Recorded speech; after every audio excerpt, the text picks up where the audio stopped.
So this is the brand new Honor Magic 8 Pro, and its camera improvements alone over the Magic 7 Pro are a lot bigger than I expected.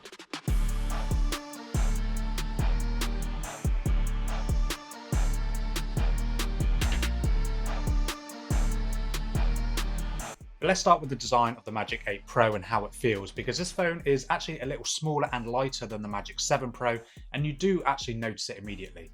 It's thinner, slightly narrower, and about 4 grams lighter, which doesn't sound like much, but in daily use it actually makes a bit of a difference. But Honor's also got the same premium materials, a really sturdy build, and you still get the IP68 and IP69K water and dust resistance, so durability hasn't taken a hit. And around the front, the display is classic Honor and slightly improved. It's a 6.71-inch LTPO OLED 120Hz with all the eye comfort tech you'd expect, high frequency PWM dimming, Dolby Vision, HDR, but the key upgrade here is brightness. The panel now pushes up to 6000 nits peak compared to 5000 on the Magic 7 Pro, and you do notice that outdoors.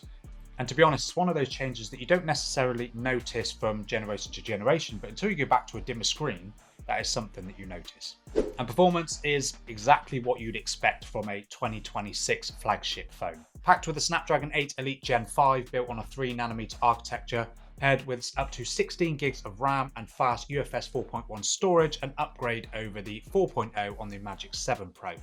And in real life, apps fly, multitasking is effortless, and gaming performance is rock solid. There were no hiccups whatsoever with the Honor Magic 8 Pro, but that doesn't come as any surprise. I found no hiccups with the Magic 7 Pro with the Snapdragon 8 Elite, and of course the 8 Elite Gen 5 builds on that foundation, just improving in most areas. So overall, it's a really powerful performer. Gaming and all the usual bits and bobs that you do on your smartphone, you're not going to have any problems whatsoever. And when it comes to software, the Magic 8 Pro ships with Android 16 on top of Magic OS 10, promising up to 7 major Android updates, which is great for long-term software support. But Magic OS is a big focus on AI this year. It's more context aware, helps with screenshots, notes and tasks, and even adds AI call protection to flag scam calls, which is genuinely useful. Visually, Magic OS 10 is cleaner with more transparency, smoother transitions, and a redesigned control center that's easy to use one-handed. So there's no big redesign, it's just faster, smarter, and more polished. And on the Magic 8 Pro, Magic OS 10 finally feels properly refined. And when it comes to the battery life on the Magic 8 Pro, this is an area where Honor did step it up quite a bit, although more so in other markets than what I've got on this European version. So depending on your region, you can actually get up to a 7200 mAh battery in the China version. The global version comes with a 7100 mAh battery, but unfortunately, due to obviously EU regulations, etc., this European version comes with a 6270 mAh battery. So considerably smaller than those other variants, but it's still a nice improvement over the European version of the Magic 7 Pro with a 5270 mAh. So it's a nice improvement. Battery life is absolutely fantastic. Would I have loved to try one of the global version or the Chinese version with those 7000 plus mAh? 100%. I would have loved to try those. With the 6200 mAh in this European version, absolutely fine, stellar battery life. You can easily get 2 days of pretty moderate to heavy use. Magic OS is pretty efficient. The Snapdragon 8 Elite Gen 5 is nice and efficient as well when it needs to be. Overall, some really fantastic battery life. And you also get support for 100-watt wired charging and 80-watt wireless charging with a proprietary charger. And you also get 5-watt reverse wired charging if that's your bag. And you also get extra bits like Wi-Fi 7, new Bluetooth 6.0 for better audio output, NFC, a really fast ultrasonic in-display fingerprint scanner, just other extras that you would 100%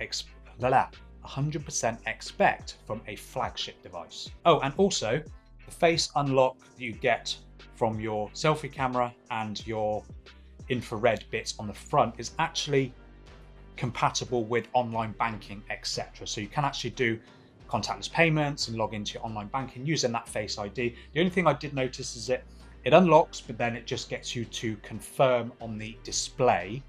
So you just tap that and it works. So it's not just going to be iPhones that you can use that with, and I think Google do it as well. But yeah, that's just another thing that's great using that Face ID type thing on the front. Oh, and if you're enjoying this laid back style review, definitely hit subscribe on the channel. I'll put links to a load more of my Honor review videos down in the description. I've got plenty more on the way. Hit subscribe on the channel if you enjoyed it. I really appreciate it. Back to the video. So, cameras. And when you look on paper, the Magic 8 Pro doesn't look dramatically different from the Magic 7 Pro. So the biggest change here is the main camera's aperture. Last year's Magic 7 Pro used a variable aperture, which was clever but sometimes inconsistent. The Magic 8 Pro switches to a fixed f1.6 lens, and that decision definitely pays off. Photos are, I find, more predictable, exposure is steadier, colours are more natural, and HDR more often than not looks a lot less processed. You don't get those random moments where the phone overthinks the shot, it's simply more trustworthy. And in low light photography as well, I found that consistency really shows. And compared to the Magic 7 Pro, I feel that shadows are cleaner, noise is better controlled, and colours are held a little bit better. Night mode doesn't try to turn night into day, it just keeps the mood, just with more detail. And the focus is quicker too, which means fewer missed shots. And I find the real standout feature is that improved 200 megapixel periscope telephoto camera. Now both phones use this 200 megapixel periscope lens, but the Honor Magic 8 Pro moves to an 85mm equivalent lens compared to the shorter zoom on the 7 Pro. That translates to 3.7x up from the 3x on the Magic 7 Pro. And in real terms, zoom shots hold together a lot better. Just overall, they're much better quality zoom shots, and portraits also benefit from that longer focal length, cleaner separation, and more natural background blur. I have also got a daylight camera comparison video between the Honor Magic 8 Pro and the Oppo Find X9 Pro. Depending on when you watch this video, it may or may not be live right now, but definitely go and check that one out if you're interested on how these phones compare. And video gets a nice bump as well. The Magic 8 Pro now supports 4K at up to 120 FPS compared to the 60 FPS on the Magic 7 Pro. Stabilization is more reliable, exposure shifts are smoother, and video between lenses matches a lot better. And while subjectively it may not be quite at the level of iPhone when it comes to video, a lot of people really like the iPhone video. That's why I use iPhones to shoot my videos. Other people might prefer video from an Android phone, etc. But this is just far more dependable than it was before. And when it comes to that selfie camera, 50 megapixels is largely unchanged from the Magic 7 Pro, although I have found that the photos coming from selfie camera do look a little bit nicer. There is a little bit more detail, but overall it's very similar to the Magic 7 Pro. You do also get the same 50 megapixel f2.0 ultra wide camera. These are very, very similar in terms of quality to the Magic 7 Pro. Processing does improve on them just a little bit in terms of overall detail, etc. But overall, I haven't found a major difference between the ultra wides on the Magic 7 Pro and this Magic 8 Pro. And you also get 4K video support from this 50 megapixel selfie camera. This is 1080p at 60 FPS. Let me know what the quality is like. I'm not outside, it's a sort of ambient lighting room. Let me know down in the comments what you think of this video. So overall, the Honor Magic 8 Pro isn't about dramatic redesigns, as you can see with both of these. Obviously, it's got a massive camera housing in comparison to last year, but it's just about improving in areas that matter the most. You get better handling because the phone is ever so slightly smaller despite having the same size display. The display is brighter, the stronger battery life, and more importantly, a more reliable, more confident camera system. And if you're on the Honor Magic 7 Pro, the camera improvements alone make this a worthy upgrade, and this is definitely Honor's most polished phone yet.